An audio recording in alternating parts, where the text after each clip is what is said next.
Halo, Assalamualaikum warahmatullahi wabarakatuh. Kembali lagi dengan saya Mardika Yusak Effendi.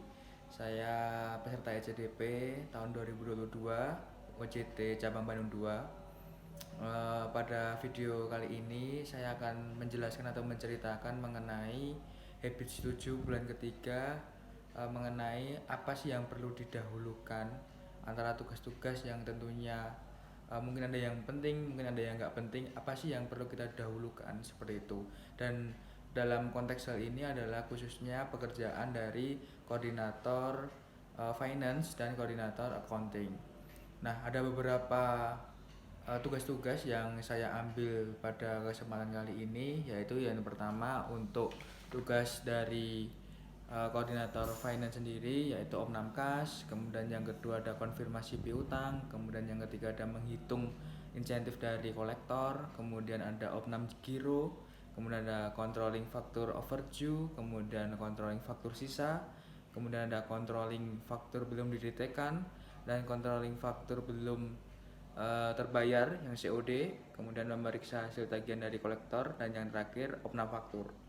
Nah, untuk tugas dari koordinator accounting sendiri ada beberapa juga yang saya ambil pada kesempatan kali ini, yaitu yang pertama ada analisa biaya cabang, kemudian yang kedua ada pembuatan PV, kemudian yang ketiga ada laporan backup neraca, kemudian cycle account, warehouse, kemudian laporan DAP, kemudian laporan CNDN ke pusat, kemudian laporan rekap PPN ke Pres dan PPh 22, kemudian laporan rekonsiliasi PPh 21 dan laporan rekonsiliasi PPh 23. Nah, dari semua tugas-tugas dari koordinator finance dan accounting ini akan saya pilih-pilihkan masuk kuadran mana dari tugas-tugas ini. Ada 4 kuadran yang perlu teman-teman ketahui, yaitu yang pertama kuadran 1, yaitu tugas itu penting dan mendesak.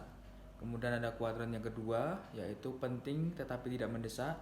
Kemudian ada kuadran yang ketiga, yaitu tidak penting tetapi mendesak. Kemudian ada kuadran keempat yang terakhir, yaitu tidak penting dan tidak mendesak. Nah, dari beberapa tugas tadi yang sudah saya sebutkan tadi, termasuk mana sih tugas-tugas itu tadi, termasuk kuadran yang mana sih tugas dari koordinator finance maupun accounting? Tentunya kita harus mengetahui mana sih yang perlu kita dahulukan dan mana yang mungkin bisa kita tunda, dan semuanya tentunya penting-penting semua, tetapi kita harus bisa memilah antara mana yang bisa kita dahulukan dan mana yang bisa kita tunda terlebih dahulu. Mungkin langsung saja, yaitu yang menurut saya, menurut analisa saya juga dan tanya-tanya juga, yang termasuk dari kuadran yang pertama yaitu opnam faktur, kemudian yang kedua memeriksa hasil tagihan kolektor, kemudian opnam kas, kemudian menghitung insentif dari kolektor, kemudian CNDN ke pusat, kemudian laporan rekapan PPN ke Pres dan PPh 22, kemudian laporan rekonsiliasi PPh 21, kemudian laporan rekonsiliasi PPh 23, kemudian pembuatan PV, kemudian memeriksa dan validasi PV, dan laporan backup neraca, dan kemudian analisa biaya cabang.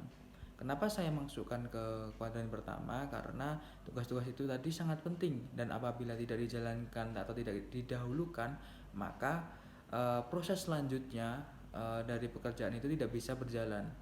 Maka oleh karena itu kita sebagai koordinator accounting maupun finance harus bisa mengerti kepentingan dari tugas-tugas ini, bisa ditunda atau tidak, seperti itu. Kemudian yang saya masukkan ke kuadran kedua, penting tidak mendesak, yaitu yang pertama ada konfirmasi piutang pelanggan, controlling factor overdue, kemudian ada controlling faktur sisa, kemudian ada controlling faktur belum didetekan, kemudian ada controlling faktur COD belum terbayar, kemudian ada opnam giro dan cycle account. Nah, kenapa saya masukkan ke kuadran kedua? Karena tugas-tugas tersebut tadi masih bisa ditunda terlebih dahulu, masih bisa di cancel terlebih dahulu. Walaupun semua tugas itu penting, tetapi bisa ditunda terlebih dahulu sehingga tidak mendesak, seperti itu. Nah, untuk lebih jelasnya, lebih detailnya, saya lampirkan juga file Excel-nya untuk tugas-tugas dari koordinator keuangan maupun koordinator dari accounting itu sendiri. Dan kita sebagai calon koordinator juga kita harus mengetahui lah bagaimana tugas-tugas yang bisa kita dahulukan dan tidak kita dahulukan atau bisa kita tunda terlebih dahulu. Jadi dari beberapa tugas tadi dari koordinator keuangan kesimpulannya semuanya penting, tetapi ada yang bisa ditunda terlebih dahulu dan ada yang mendesak. Dan begitu juga untuk dari finance sendiri juga semuanya penting, tetapi juga ada yang bisa ditunda terlebih dahulu dan ada yang didahulukan atau mendesak. Mungkin itu sih analisa dari saya.